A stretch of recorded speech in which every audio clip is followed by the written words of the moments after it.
Good afternoon, everybody. Thanks for joining us. This is our 9th panel in our series, Strategies for Working Remotely. And today we're going to be talking about virtual internships and guidance for early career. Now that we're coming out of the pandemic, some of us are going back into the office, or we might have a hybrid situation. What are some of the strategies that interns and early career folks can really start to utilize as they might still be virtual? It's a really tough time.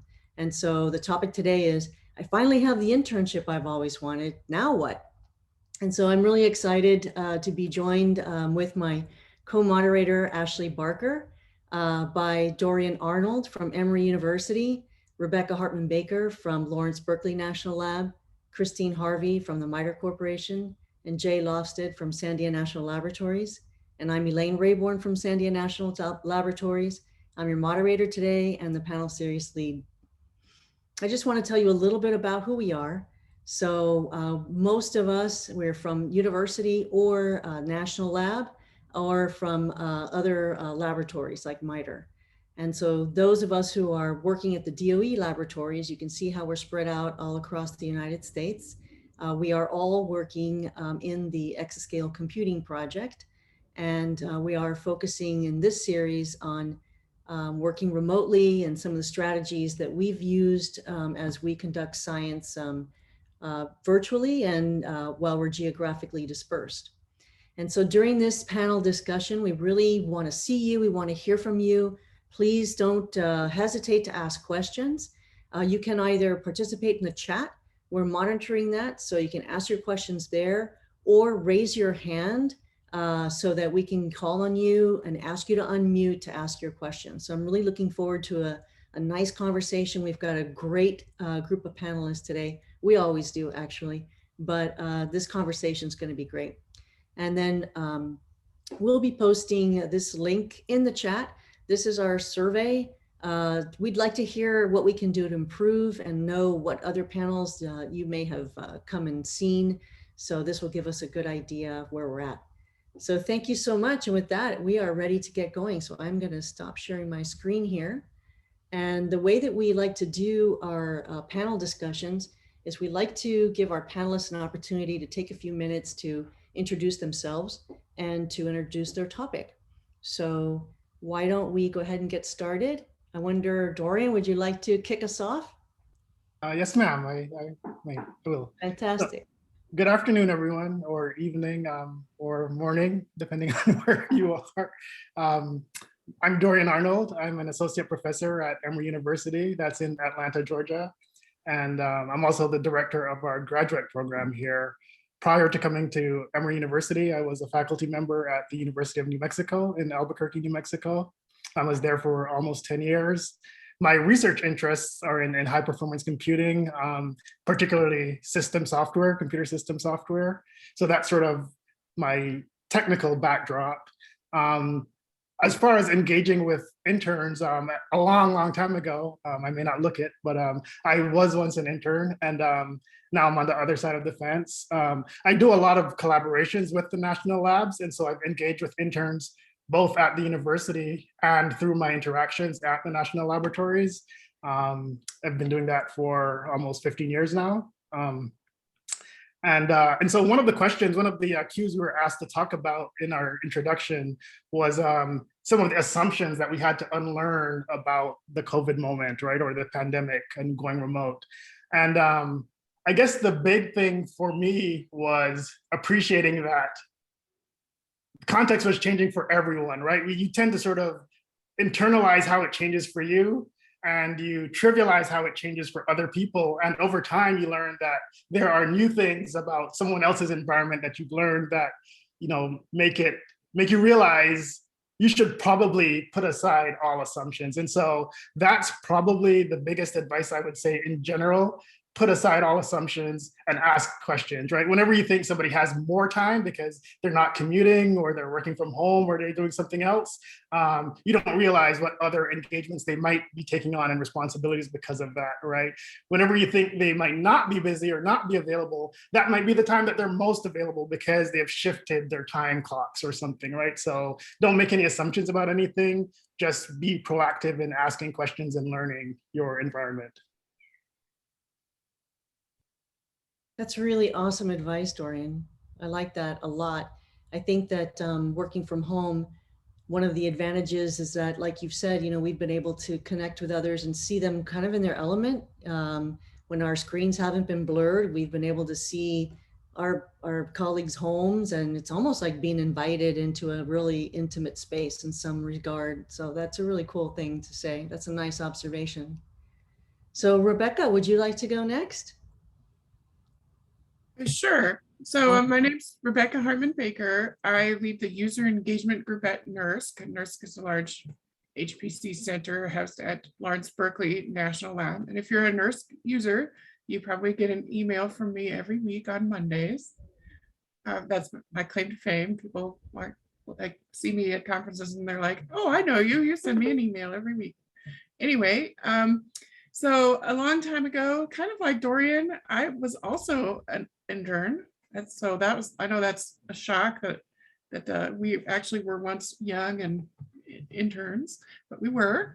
And so I had some really great experiences as an intern and also some maybe not so good experiences as an intern. So I kind of learned from that about, what to do with interns. However, until this pandemic, I had never worked from home ever. Like I would occasionally take one day, maybe if I had to, take my car to the shop or something, but I never worked from home. And so I was actually kind of freaked out last year when this whole pandemic thing happened and we were all forced to work from home. But I was pleasantly surprised by actually how well it really works in a lot of ways. So yes, it is nice now. I no longer have a commute. It is a little less convenient though when my daughter wants to just come on in and tell me all about all of the different characters in the Sonic the Hedgehog universe. But it's very funny sometimes. But overall it's good. Now some things that I think if I had to give advice to people, which I guess that's what I'm here for, my suggestion would be like, a lot of times we might not want to bother the other person, but at the same time, we need something from them, especially probably if you're an intern, you have an internship advisor and you may not quite understand things. So you may need to ask them questions or you need something from them. And I think my advice is to just be brave and just ask. Because they can't predict what you need, especially if they can't see you in this sort of remote environment. They can't see your face looking confused necessarily. And if they do, your face is this little tiny thing on the screen. So it's a lot harder. So I think we just have to be more explicit about what we need and express those needs and ask the questions and just not be afraid or embarrassed about it. That's really great. I like that advice too. I mean, even in asking your supervisor, your mentor, you can even just say, I'd really like to have a weekly check-in if they haven't already suggested that. And then that gives you that opportunity to at least have a sort of face-to-face with them and a one-on-one. That's great. Thank you. All right, Christine, what do you think? All right, thank you. So I'm Christine Harvey. I work for a company called the MITRE Corporation in high performance computing. And if you haven't heard of MITRE before, it's different than the company that makes the saws and the soccer balls. So the MITRE I work for is actually a collection of federally funded research and development centers. So we do nonprofit research for the US government. I've worked there since 2013, and I've hosted about 5 interns a year for the HPC service since 2017. Most of our interns work full-time in the summer, and then they also stay on for what we call part-time on call during the school year, so they can still work a few hours here and there on different tasks that come up. So all my interns were in person for a long time. And we actually had this like really nice hallway where they were like maybe like 20 feet away from the rest of us, but they had this like long hallway of just intern offices all to themselves. And it was just really nice to see in person. So now they've been remote and I've been remote too. So it's definitely changed. But I think that there's a lot of really, Rebecca and Dorian have both made really good points about asking questions. So typically our interns will work on one or two like deployments for the HPC services. So that ranges from doing monitoring tools to analyzing Slurm data. We do almost all of our coordination and management through a Jira board, which is really similar to Trello. And I try to do short weekly sync ups. And the big thing that I've learned in managing interns over the last 5 years is that at first I would never have meetings because I hate going to meetings. So I would always never make them meet with me.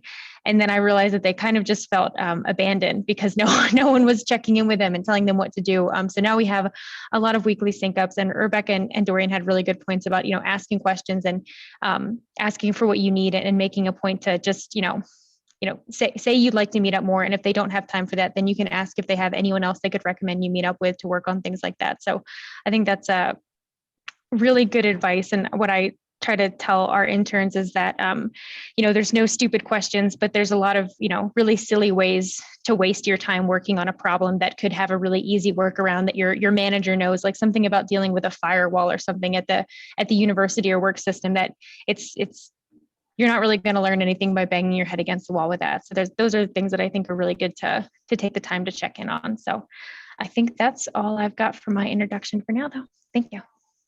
That's great. Were you ever an intern yourself? I was, but not at MITRE. I interned the Army Research Lab, and then also I interned at Spencer Gifts. Do you know that the novelty store in the mall? They have a corporate headquarters actually where I went to college. So I interned there for 6 months, and that was it was actually a really nice place to work. It was a weird office environment. It was very, very casual, but everyone there was really nice. That's cool. Yeah. One of my first internship was actually, I was an intern in the soil section in the Panama Canal company. So that neat. was a really fun internship. We would go out and collect soil samples.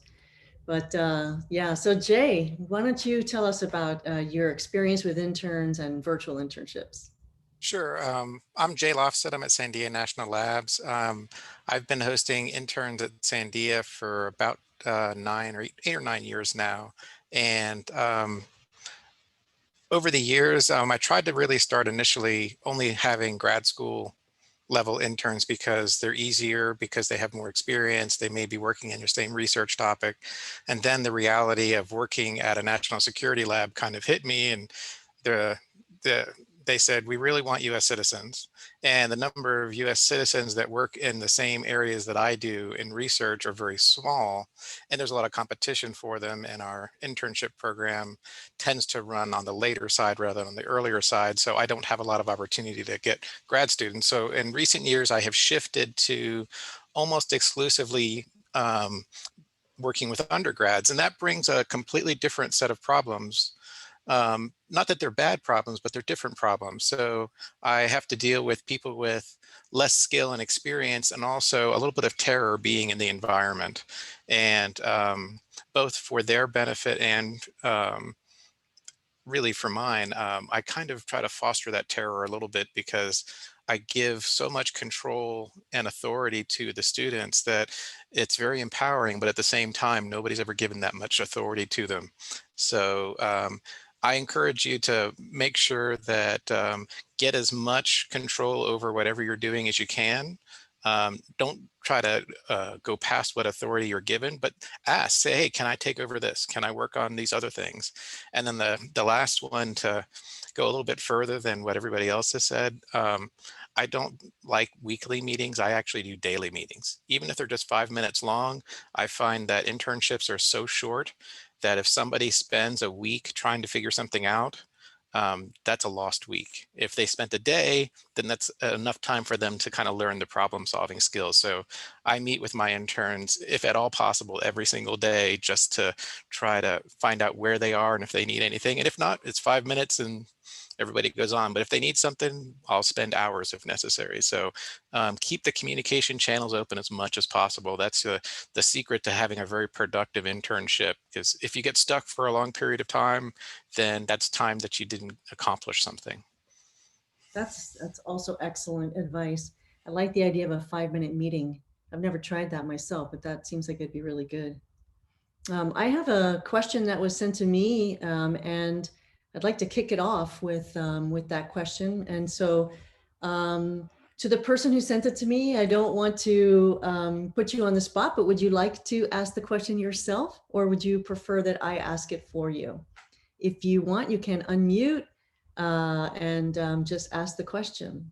If not, just remain a little bit quiet and I'll ask it for you. And then we'll start with the questions that are in the group chat. Yeah, I can ask it. So I was wondering if any of you guys had internships that, and then you realized that that internship or that field was not for you, or do you have any advice for what goes on after that? Thank you. That's a really great question. Yeah, I actually deal with this quite a bit because for my undergrad, I co-opted at a database consulting company, and I realized that that wasn't the right place for me. And I just didn't go work for them afterwards. That caused all sorts of other issues for me personally, just in terms of job hunting, because that was the only place I had worked. So I didn't have any other places to fall back on. But a lot of the undergrads that I hire, they come work with me, not because they're interested necessarily in the topic that I work on, but because of some other interaction I've had with them. They say, okay, this is going to be interesting. I have no idea what it's going to be, but it should be interesting. And for them, I try to make sure I find out what they're really interested in, and then give them an opportunity to meet somebody on staff that works closer in that area. So if you're going through an internship and you realize this isn't what I want to do, ask your mentor and say, hey, I think I want to talk to somebody that works in this other area. Can I go talk to them? That way you can get a sense of maybe that area is better for you. I was going to say, I think that that is actually a very successful internship, because you've learned something. It's just as good to learn what you don't want to do as it is to learn what you do want to do. So, I wouldn't feel bad or anything about it. It might help you to understand, try to analyze it, like, okay, what is it that I really didn't like? And then try to figure out from there what it is that you might actually like, and then go from there. And I'll visit this question from a slightly different perspective, not the internship perspective, but the perspective where students in our environments are doing research rotations, which are sort of like internships, and trying to identify their core research interests as they're looking for a permanent advisor. And so one of the things that's different about an internship is it's expected to last for a time, right? So for example, if halfway through a 12-week internship, you decide this is not for you, my best advice is to still follow it through to the end, but use that to learn, like Rebecca said, one more thing that you think you might not be interested in. That said, as you go along in your career, you'll realize that there are things that integrate into your core interests that come from things that you didn't know or think you were interested in, right?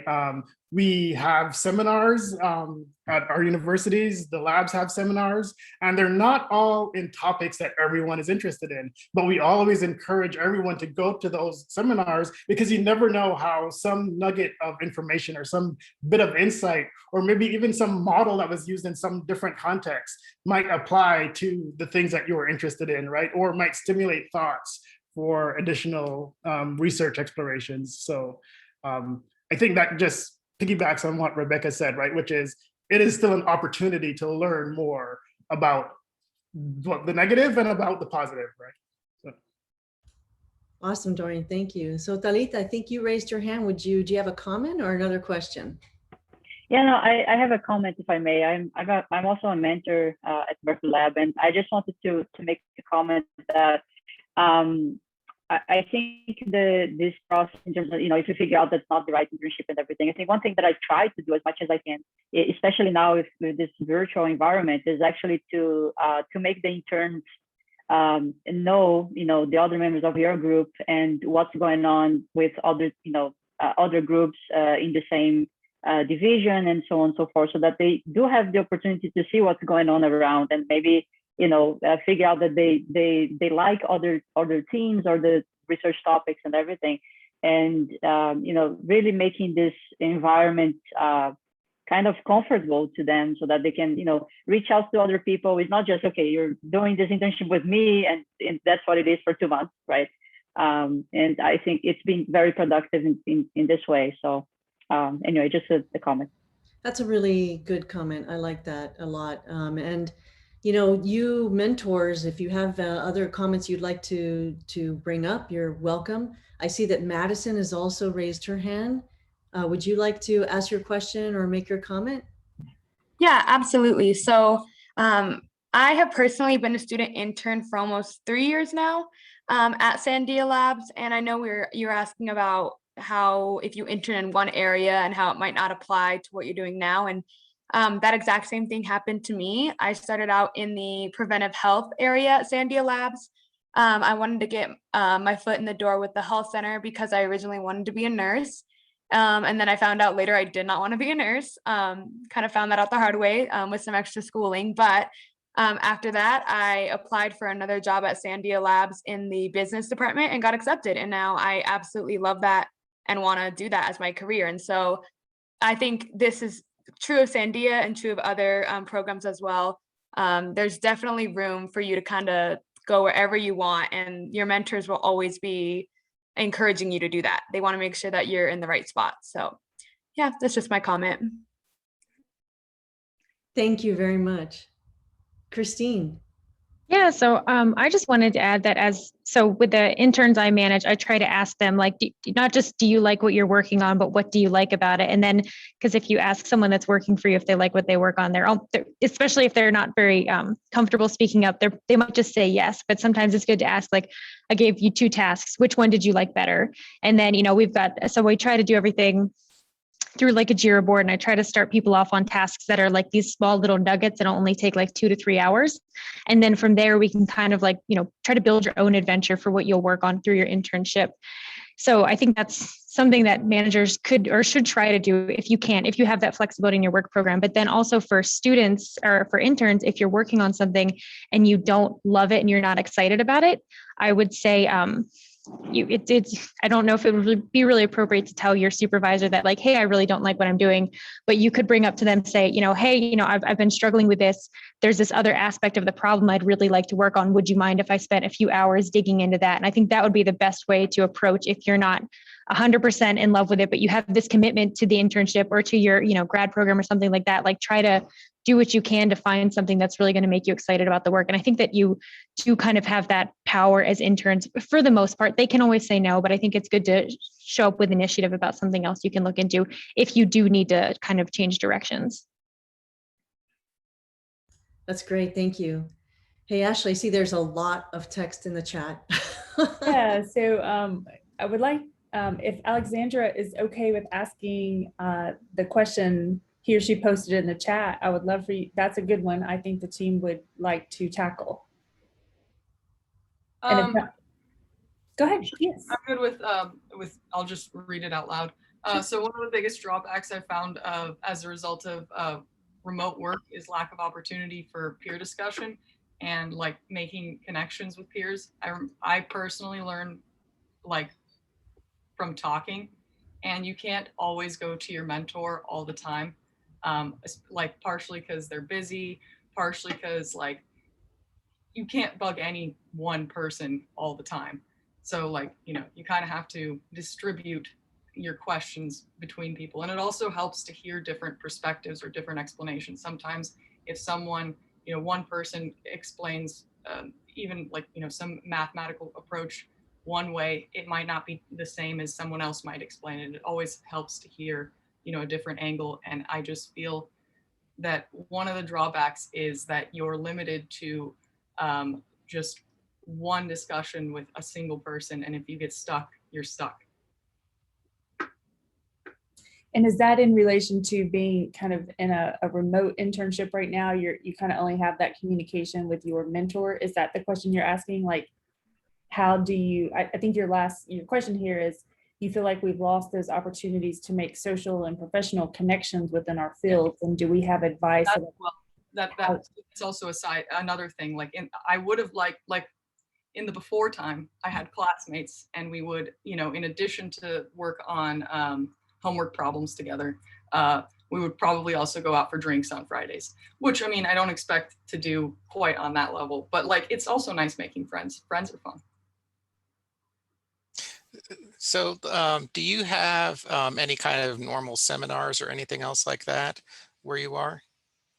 What do you mean by that? So one of the things that Sandia does is brings in invited speakers, either virtually or in person, all the time. And I know a lot of other places do this as well. And those are good opportunities to see who else is there, particularly virtually, because you'll have actually everybody's name. And you can ping people that way and say, hey, I saw you at the seminar and I wanted to ask you a question. One of the other things that I know Sandia started to do more, I think this year than the last year really, was the interns themselves really kind of self-organize their own Slack discussion space. And if you can kind of find at least one or two other interns, you can kind of build the web that way, and that might help. I actually did that yesterday. Oh, okay. I worked for a list of interns, and I made a Slack board. I don't know if some of those interns are in this meeting right now, but yeah. So one of the things we've done is we've created virtual happy hours, right? So we have 1 or 2 times each week that's designated, it's virtual, right? So it's on Zoom, and it's designated for socialization, right? And we invite interns, students, mentors to come and engage in that activity. And then we have probably about 6 hours a week. I think it's like 2 hours across 3 days, where it's sort of a virtual common workspace. So the idea there is, in that context, is technically you're working, but you're working virtually alongside other people. So we might be in this Zoom session here, and half the time I might be on mute and I'm with my head buried down. But if I wanted to lift up and ask a question to someone about something technical or otherwise, just like I would be able to in a real environment, I am afforded that same opportunity, right? And so what we've tried to do is create sort of these virtual spaces that sort of mimic the things that we are missing in the real physical workplace. And it, depending on the size of the group, I think it can work well. If the group is too small, if there's 5 people in a group and only 2 show up for the happy hour, that's still functional and useful, but maybe not quite the same. Whereas with larger groups, it tends to work better where, if 6 out of 18 people show up, that's still a good cohort to engage with socially and catch up with. So those are some of the things that we've done on our end. And at least in the early phases of the pandemic, I think they were highly useful. I think over time, people found other ways to adapt, and it served its purpose. So I know for the C conference, Ashley Barker actually ran our student volunteers program during the pandemic year, and student volunteers is normally this great opportunity to meet other students in HPC, and you do all this stuff together, and you have a roommate, and there's so much.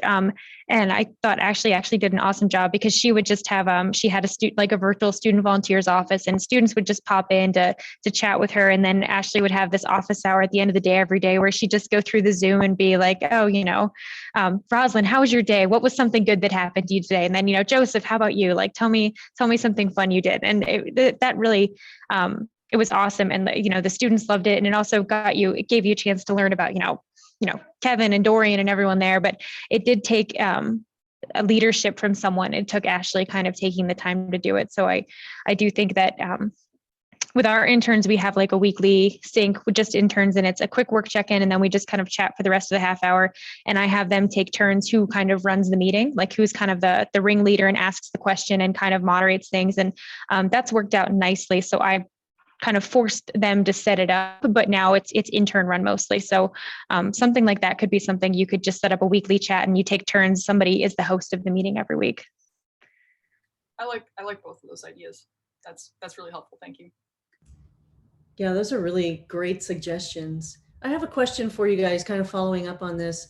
As mentors, how would you respond if an intern came to you and said something like, "These are my goals for this internship. This is what I'd like to accomplish by the end of the internship. Do you think it's possible?" Or if the intern said, "I'd really like to do this in my career.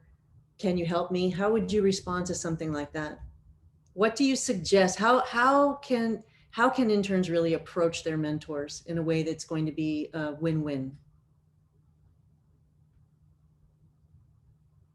So I love when people do that and actually send them a survey at the beginning saying, what do you want to accomplish this summer? And try to ask all those questions. And then I try to do check-ins and say, did you like this? Do you still have the same goals? Or do you want me to try to find other tasking for you? And if they say, I hate working on HPC, I want to do machine learning instead, and I don't get to do enough machine learning, then I know a bunch of people at MITRE that work in machine learning, and I'll set up a one-on-one with them with one of those people, and I'll try to make that connection.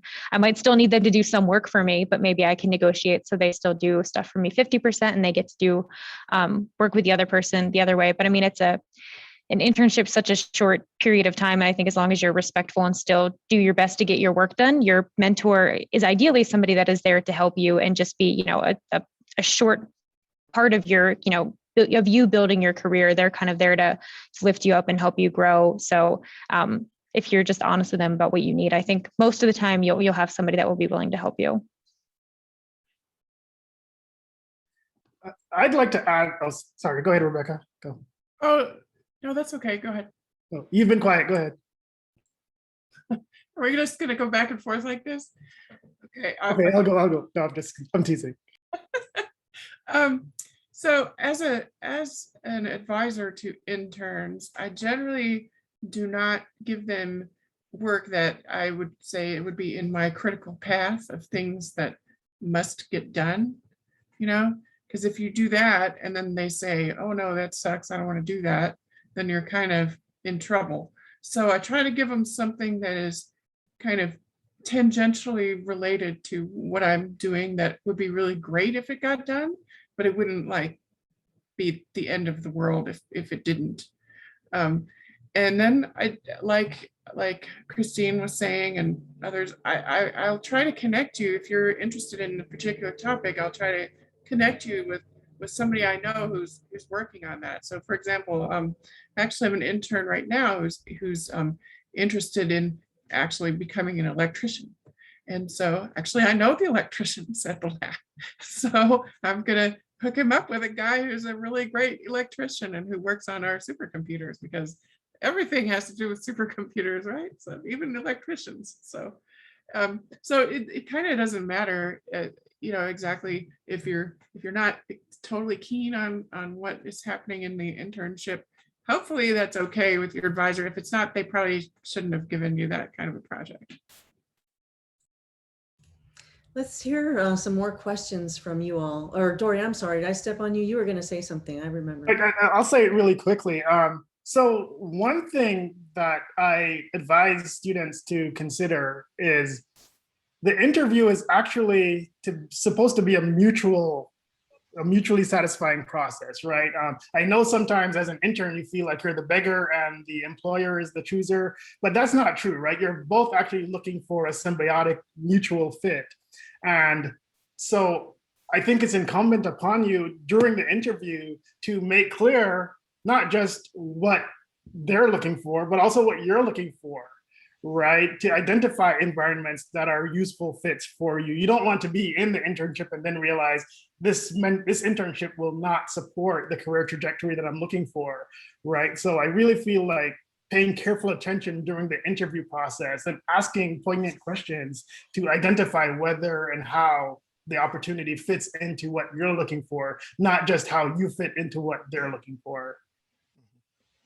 Yeah, the only thing I want to add to these great ideas is to be aware that unless you're part of a large program that has flexibility, if you're just hired one-on-one with somebody, they may have only project funding for you to work on one kind of thing. And it may require that you continue to work on that in some capacity, but still go and find out how to adapt that in an interesting way. I tend to hire interns with very little structure around what's being worked on. I just have some general goals. And I basically say, okay, this is our goal for the summer. How are we getting there? And I try to leave everything else up to the intern, as terrifying as that can be. But that's part of the daily meetings is, how do we get there? What's your thoughts about what we should do next? And as long as you're reasoning through it in a good way, then we push forward. So if you want to change directions on it completely, as long as we're not escaping the bounds of what the funding will cover, let's do something different. That's great. So how about hearing from some of you that, you know, have joined us? What is really tough right now for you? Now that I'm assuming that you're all involved in virtual internships, is there something that's the hardest thing to do? We talked a little bit about networking with others, being able to, you know, have that either one-on-one or group communication. But is there something else that maybe is on your mind that you'd like the panelists to address? While we're talking, if you think of something, please put it in the chat or raise your hand. So Elaine, Okay, there was, Christopher. sorry. There was a question further back we haven't gotten to yet. I think is an interesting one too. So we can, I just want to put it out here and then we can keep going. But, and we get this a lot from students is, how do you maintain your relationships after the internship is over, and how important is that to do? So, but Christopher can ask his question. I just want to make sure we didn't lose that one. Okay, great, thank you. Yeah, Christopher, please. Actually, before that question was brought up, I was about to resurface the question that was just asked. So maybe we can just go with that. Okay, it's up to you. But if you want to rephrase the question in some way, we're happy to hear what you have to say about that, okay? So we'll move forward then. And then if you want to rephrase or something like that, let us know. So, sorry, I'm confused now. Am I answering the question, or are we going back to the... Go ahead. I thought you had a question, or did you want to answer the question? I initially wanted to answer the question, but the reconnection question was something I wanted to also hear about. Oh, okay, great. Okay. Well, if you want to answer it in a different way later, let me know. Okay, cool. Yeah. So yeah, reconnection. What do you guys think about that? Remind me what the reconnection question is? Yeah, so the question we're getting from the students is, when your internship's over, how do you maintain, you know, connections, and should you maintain that connection? Is that important? So what do you still have internships or interns you all talk to? So I will say yes. In fact, so I collaborate to this day with my mentor that I interned with 15 years ago, right? We have, maybe not in the last 5 years, but we've had research papers together, we've won awards together. And so I think what I found for myself is that there's some level of I guess, an organic sustenance that takes place when there's a good fit, right? I feel like if you're forcing the relationship, forcing the engagement, that might be symbolic of some non-congruence there. That's not to say that there's not proactivity that's needed. That's not to say that there's not activity that's needed, right? But if you find yourself reaching out to your mentor continuously after the fact, and you're not sort of getting that connection that you expect, that might say something, right? Whereas if you find sort of this seamless interaction that takes place, again, that doesn't mean there's not energy and effort that's required, but you know, once that energy is expended, you hope to see something bear fruit shortly after. So for me, it turned out that our connections were our technical interests, and we continued to pursue those interests, and that's how we sort of maintained our relationships. I've had relationships that continued with people that interned alongside me on separate projects. And again, they were just sort of mutually interesting people. We'd go to lunch together, and those connections then persisted, you know, over a decade later.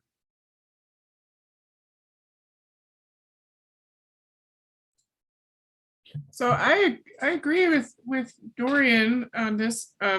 Sometimes though it can be hard. Like if you might feel like you are not interesting and you are not worth them, spending their finite efforts on. Like why why would this great scientist want to still be connected with me or whatever?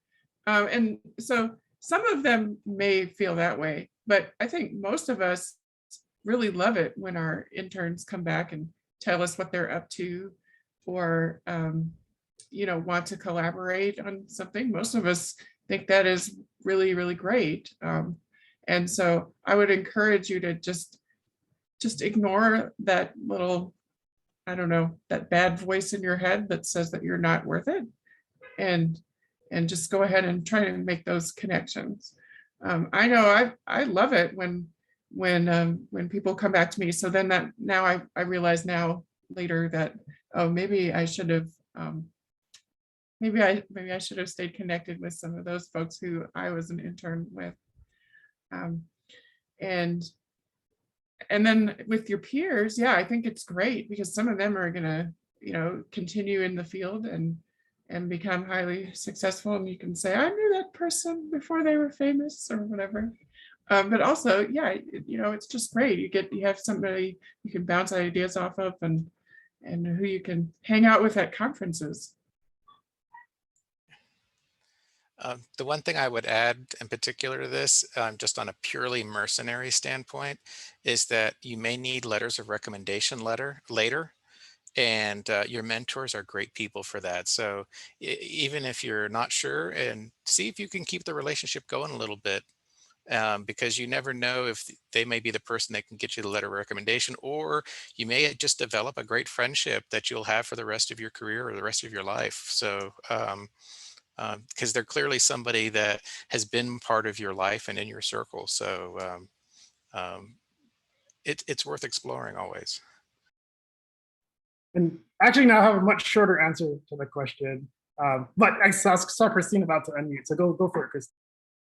Okay. I'm not the best about asking my interns how they're doing, but I think I'm friends with all of them on LinkedIn, or connected with them on LinkedIn. So I enjoy seeing what they're doing. I don't interact too much. I probably could. I think I'm just kind of lazy about it, but I do enjoy seeing how they're doing and what happens to them. I would be over the moon if anyone were to take the time to reach out and email me, but I also don't take the time to reach out and email them. So I probably can't complain too much, but I do enjoy seeing how they're doing. And if any of them reach out and ask for favors, I'm always, I'm normally pretty excited to do it. So.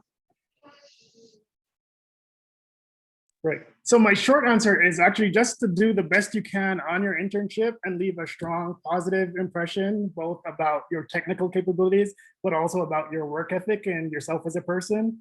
And I promise you the rest will take care of itself. Your mentor will not want to lose contact with you. Your mentor will try to hire you on after, will try to be a collaborator, will try to be a friend, right? So, and that's a part of where I think this organic experience comes from, right? You put your best light on and the rest will take care of itself. That's great, thank you. So I wanted to ask a little bit, I wanted to push on this idea of, okay, we're in a virtual internship. So how do I, what are the best means to communicate with my mentors? Is it via email? Is it in documentation? Is it Slack or Mattermost? You guys are busy. How do you like your interns to communicate with you? You should ask your mentor what they want. I normally tell mine what I like. So, if it's something quick and I can answer in less than 2 minutes, Slack or Teams is fine. But if you're stuck on something, you can either set up a meeting or email me and I'll get back to you as soon as I can. But I would ask, because everybody's different. I'm exactly the opposite. I ask my interns what's their best communication method, and then I try to adapt to them because I know that it's likely something that I'm dealing with already, either a text message or email. And if it's something that they're more likely to use, then I'll get more communication.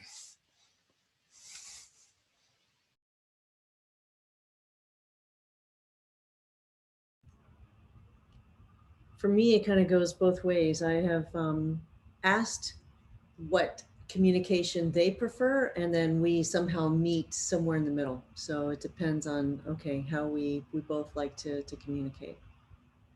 All right. Are there any really tough questions in the chat, Ashley?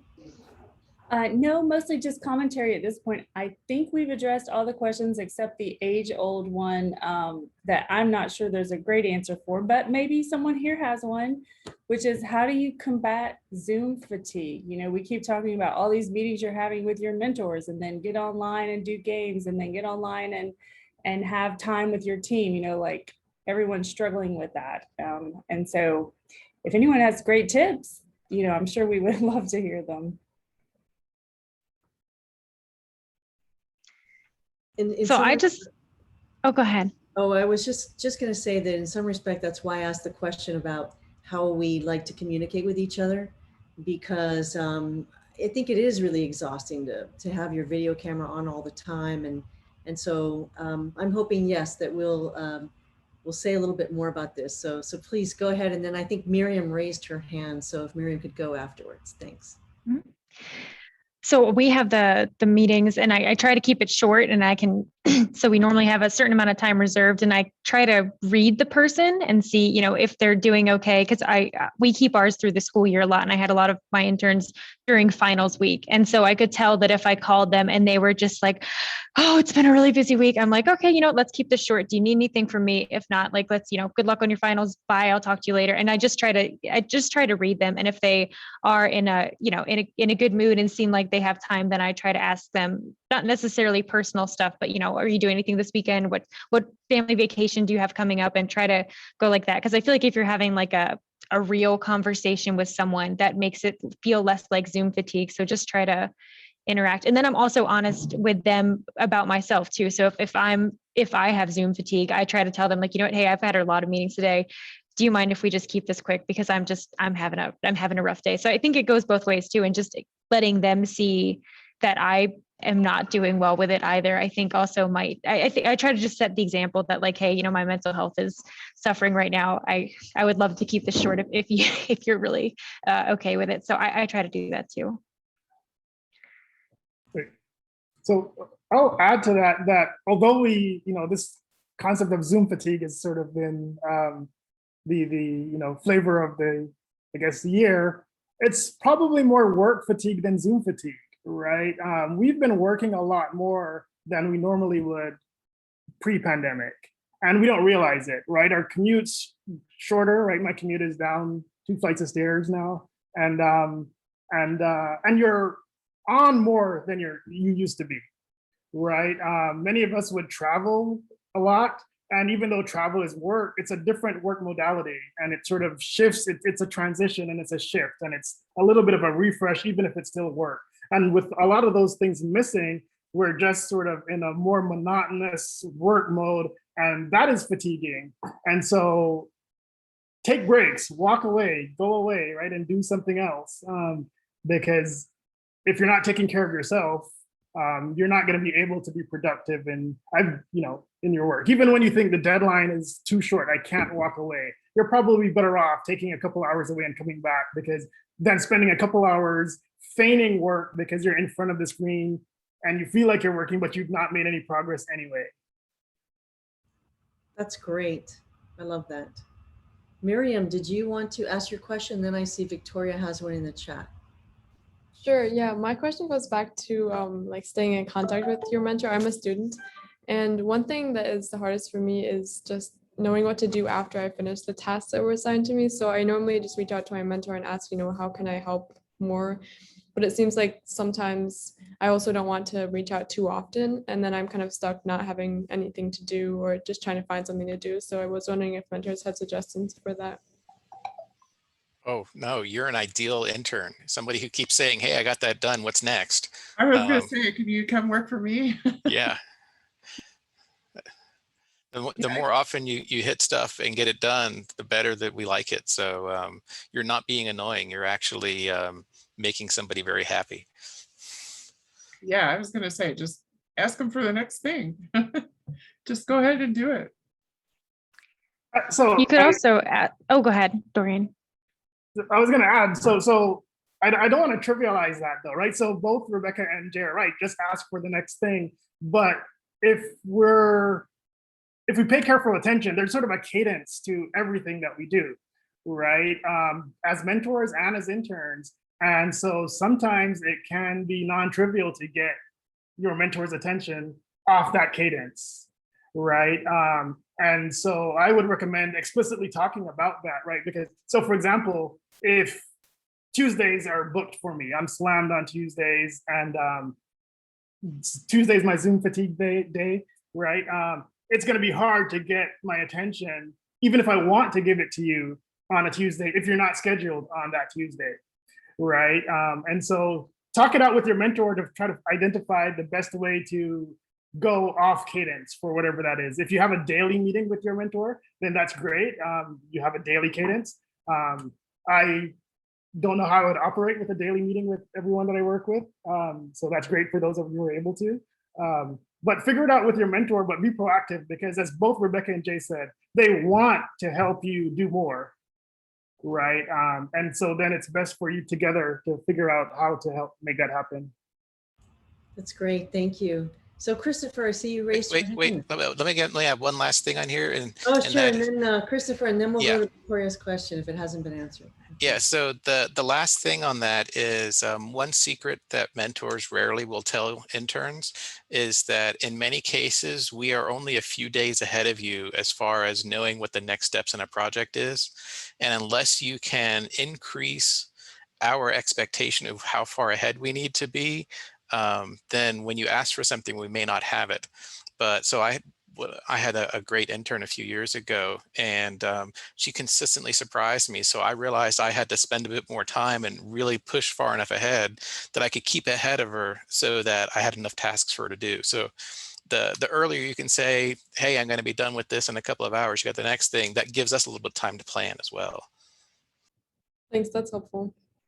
That's an excellent comment, Jay. All right, Christopher, we're ready for you. Yeah, this is going back to the original question of like, what are some of the challenges we as interns are facing during these virtual internships? And this is a challenge that I don't think is specific to virtual internships, but virtual internships aggravates. And so a lot of times we have a research project and we have some questions we're trying to figure out, but in order to address them or in order to run our experiments, we need to understand a certain piece of software or a certain kind of like tool. And then a lot of the times I find so much of my time is spent trying to understand a piece of software or like a modeling software like Console that I'm using. And I spend so much time learning how to use this, and it distracts me from the real physics of the issue. And we only have 8 weeks. It's like, you know, is this really the best use of my time? And so it's in order to address the research questions well, we need to thoroughly understand the tools we're using. And so my question is, like, during these virtual internships, that process is now more difficult because you might have to, you know, bug your mentors more about, hey, like I have this really trivial question about how to use the software.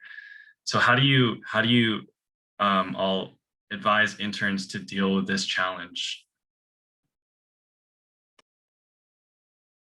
Thank you for not asking a softball question. That is a great question. I love that question because I think it's something that not just interns or early career deal with. So I'm happy, and I would love to hear what the panelists have to say about this. Christine. So we have that come up sometimes. We have a special web tool, and we buy them all a Udemy course on how to learn how to use React is what we use.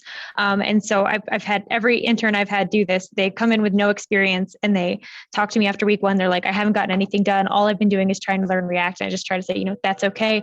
I expected this to take a while. It's hard. You're doing something brand new. And I just kind of reiterate with them, like, I don't expect you to learn this brand new tool and do it right away. I think that most leaders will understand that that's going to take you time to do.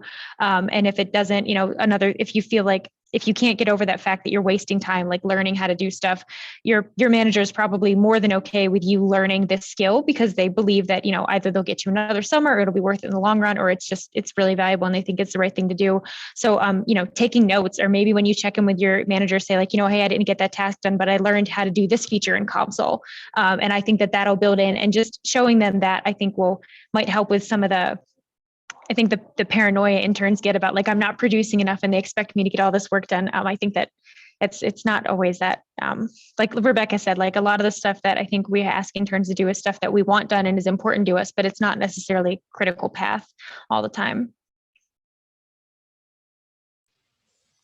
This is why I do daily meetings, actually, is that when I run into a student that's struggling through something, like I have a student that I'm working with right now, and she's learning how to use all of the development tools and the debugger tools and everything else, and trying to get the environment set up. If I met with her once a week and just let her try to figure it out by digging through the internet, much less progress would be made. So instead, right now we're talking 3 or 4 times a day, and she'll get through one part and then she'll hit another wall, and it's like, okay, let's work on the next one, and we'll spend 10 or 15 minutes trying to figure out what the problem is, and then we'll get, okay, here's the right way to get past that, and then she's okay, I'll run for a little bit longer, and then a few hours later she'll say, okay, now I need help with this. And that's part of the regular meetings, is to let them know how you're progressing through learning these kinds of skills, so that they understand whether or not you're going at a fast enough pace or too slow a pace,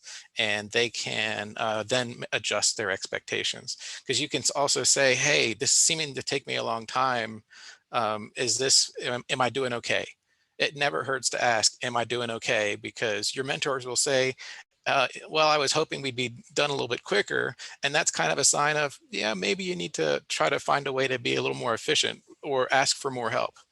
But if they say, no, everything's going great, this is about what I expected, then in spite of what your reservations might be, everything's actually going okay and as they expected. I'm wondering if part of your question, Christopher, is a little bit of a, you're learning the tool, but you really also want to be working on the physics. And so maybe there's some kind of tension that you're feeling about that. It's like, I want to do the science, but I have to learn this tool. Do you guys have any suggestions about that? Well, I was going to say that's how science is. I mean, most of the time you're just doing things that aren't much fun and that are kind of boring and hard and annoying, and then you get a breakthrough or something. It's unfortunately, I think there's some glamorization of it that makes this idea in people's eyes that, oh, we're always doing the great physics and we're learning these great insights into the universe. But I don't know, was it Einstein or somebody is always quoted as saying, it's 99% perspiration and 1% inspiration or something. Yeah. So I want to just hit on something that Christine said, and this was actually spending a lot of time learning the tool.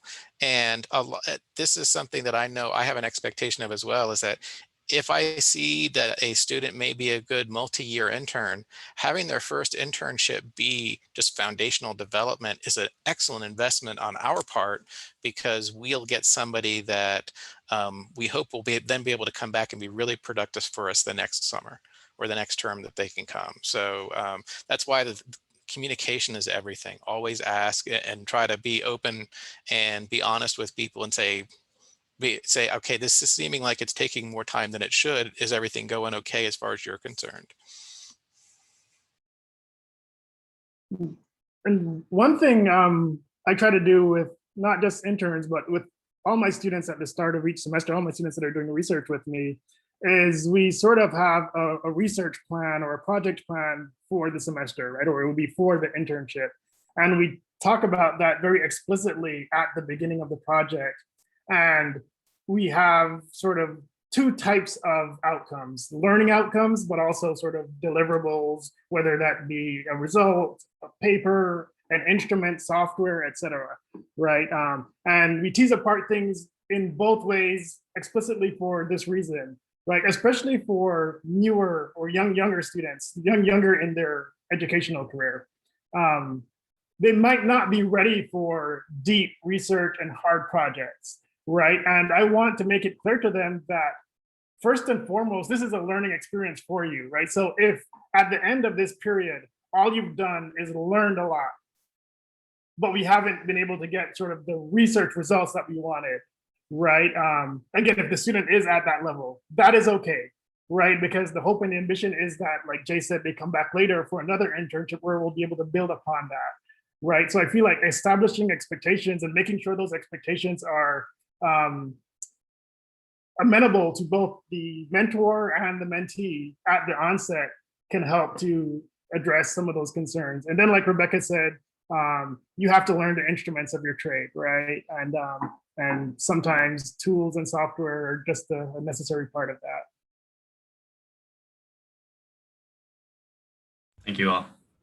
Yeah, thank you, Christopher. Great question. So Ashley, you've got, let's see, 2 questions lined up that look like they're pretty good. So the first one, and maybe each panelist could give us maybe one thing, what makes an intern stand out for you? What I heard you all say, I had a good intern, I had a great intern. What was that thing that made them great?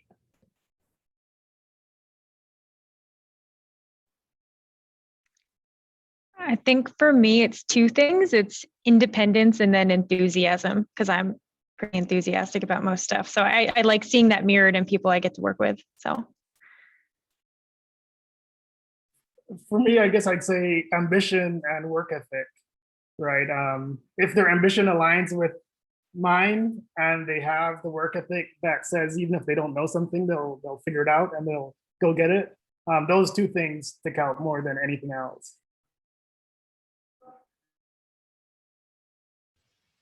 I'd say creativity and determination.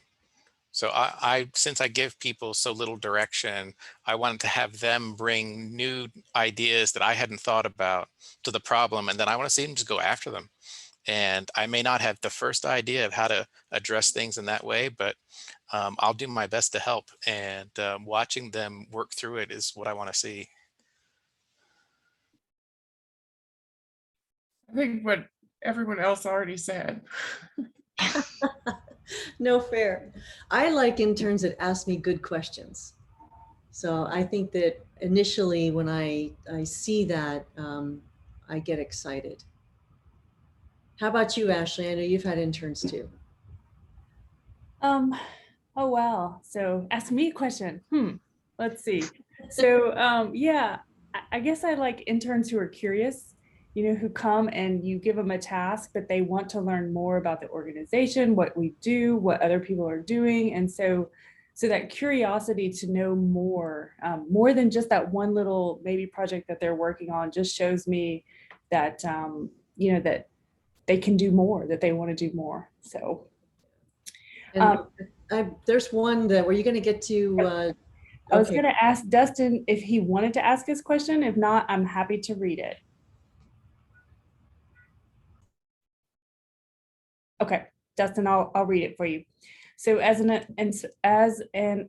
well, Dustin, I'm not doing a very good job already, but as an aspiring, sorry, I have a hard time with that word, PhD candidate, I feel a little downtrodden that I'm missing out on opportunities to discuss and develop ideas with my mentors and others in my team. How would you encourage your interns to leverage their remote internship for future goals beyond sticking the research experience on their CV?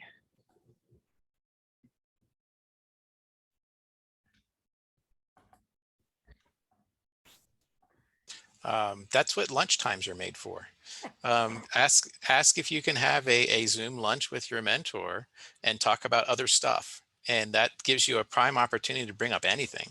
And you can say, hey, I was thinking about this other thing, and it may be somewhat related. It may just be in your domain that you work in.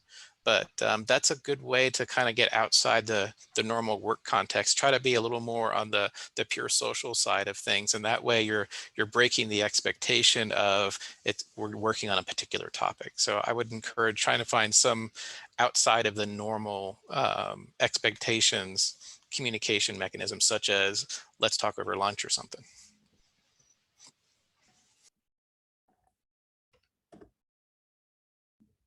I guess the only thing I'll add to that is, or it could be within the normal communication mechanisms, right? So if you have, a meeting every week or so, you could say next week or in our next agenda, next meeting's agenda, could we spend some time talking about X or Y or Z, whatever that is, right? So it doesn't have to be out of band necessarily. It could be within your normal set of interaction, just making explicit that you want to talk about something that may be a little bit different than the normal project that you talk about.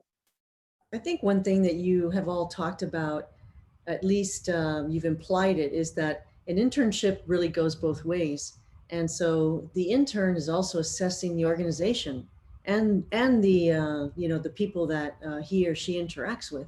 So, I'm curious about if it's a virtual internship and if virtual or hybrid is here to stay to some degree, then I would imagine that if you're in a virtual internship, think about whether or not it's actually working for you.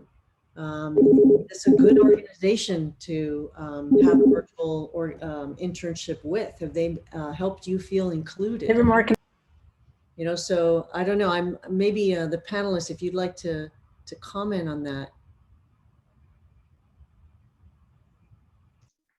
So I think MITRE's has an advantage because we're a pretty big company. We normally have a couple hundred interns a year. So I know before COVID, they would do things like intern night at, Nats Park and like take everyone to baseball games and do escape rooms and stuff like that. And even now, I think they're having a lot of those virtual like trivia nights and things like that. And I think that it's hard with Zoom fatigue, but I think that if you want to get that personal interaction, if you want to get that extracurricular stuff out of it, you have to do those things even when you don't always, take care of yourself first, but sometimes you're going to have to do those things when you don't necessarily feel like it, if you want to be able to take advantage of that, which is tough. But but they also do, you have your direct work supervisor, but you also can get assigned a mentor.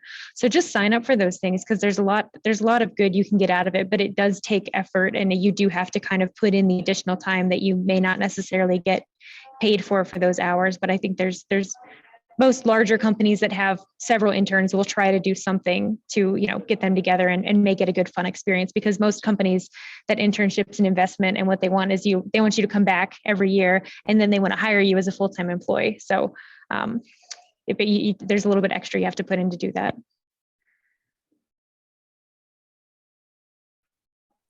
Well, I don't have an answer, but I have a question, a genuine one that actually piggybacks on what Elaine just talked about, which is learning the environment. So you can learn a lot still virtually about the people that you connect with through Zoom, whether they're in your group, whether it's your mentor, but you're disconnected from the larger corporation or lab or institution, right? And if you were sort of surveying this as a potential workplace in the future, the culture around there is important. So how do you go about learning about the broader culture in the workplace in a remote context? I don't have the answer to that. I'm interested to hear what anyone might have to say, mentors or mentees. Well, I have been a virtual worker for many years, and so one of the things that I do is I really try to think about how the organization communicates through, I'd say, through means other than like face-to-face communication. So how do they position themselves on their website or in the intranet? How is it well documented? Do I get a good feeling about the culture? Are there employee resource groups that I can join? Like Christina suggesting with MITRE, do they have social activities that I can join? So in a way, it's a little bit like doing forensics. You just poke around and see what kind of feeling you get. That gives me some kind of an idea about culture. And then listen in meetings when people talk, and just really think about how comfortable do I feel? Do I feel welcome? And what is it that would help me feel more welcome? And or maybe things are great, and then be proactive and bring it up with your mentor if possible. Suggest, like everyone has said here, more meetings and ways to connect. So we really have only 5 more minutes left in our panel, and so I really would just like, if anyone has anything that you'd like to say, a comment, I'd like to allow the panelists to, any last thoughts that you have for interns or early career folks, career advice, we just came out or we're coming out of a pandemic, moving into a hybrid situation, any kind of advice at all, I think everyone would appreciate it.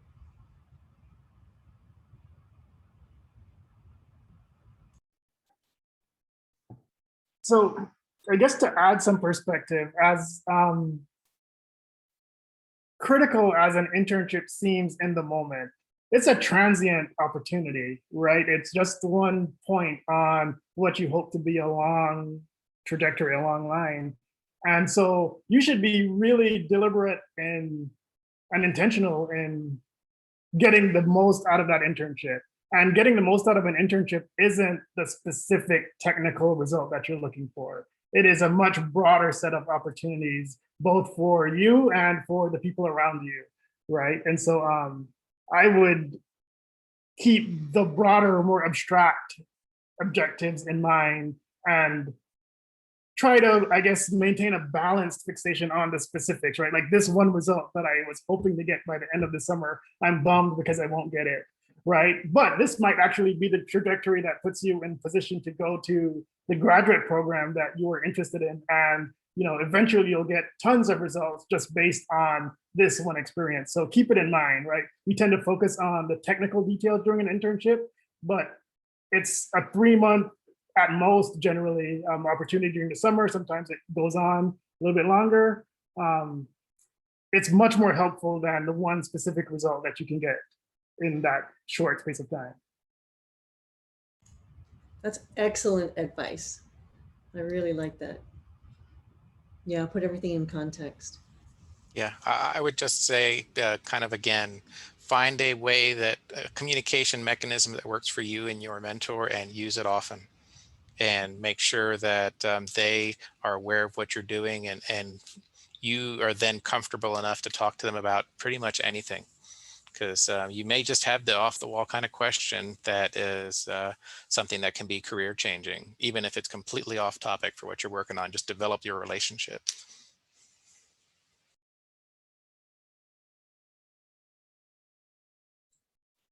Yeah, I think in this remote era that we're in now, we have to be more purposeful and mindful with everything that we do and more deliberate.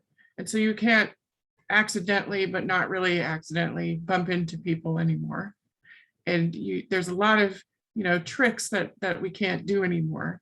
But instead, what we have to do is value ourselves and have that confidence to be deliberate and to deliberately bump into that person by sending them a message or email or getting a meeting with them or whatever. It's just a different way of doing the same job. That's excellent. That's also super. Yeah, I like what Rebecca had to say, and it depends on like what the culture's at where you're interning. But I mean, this is an internship is an opportunity. So I mean, it's an opportunity for you to learn, for you to make money, and for you to figure out what you want to do next. And I think it's probably hard as a student, but you just can't be shy about what you need to get out of it. And then also with meeting people. So I've got interns at MITRE that will just email, like you see somebody well-known in your field, you just email them and ask if they want to take some time to meet up with you. And, worst case is they ignore your email and don't get back to you. And then you're exactly where you were before. Best case, you get to have coffee with somebody or get some advice or get a tour of their robotics lab or drones or something cool like that. So I would just, this is not a good time in your life to be shy. Just kind of ask for what you want, what you need. And, people might say no, or they might not invite you back next year, but there will be other opportunities. So it'll work out. That's really awesome. I'd like to end on that. I think that's really great. Good comment. And you guys were excellent panelists. This was a really interesting and exciting panel. And I'd like to thank you all very much for joining us. I was really happy that we were able to do a panel specifically on the topic of internships. And so if any of you aren't already familiar with this, this may be the first time that you've come to this panel. This is part of a series, and this is our 9th installment. And so you are welcome to go back to our Strategies for Working Remotely webpage, look at our archive of panel discussions. And also, if you'd like to contribute blog articles, or you'd like to go to bssw.io for more information about, working remotely and also all things software related. This is part of our project too. So I just want to thank everyone. Thank you so much for coming. And I want to thank Ashley for being an excellent co-moderator. And we hope that you have a really great summer internship. So take care, everyone. Thank you very much. Thanks for joining us. Bye.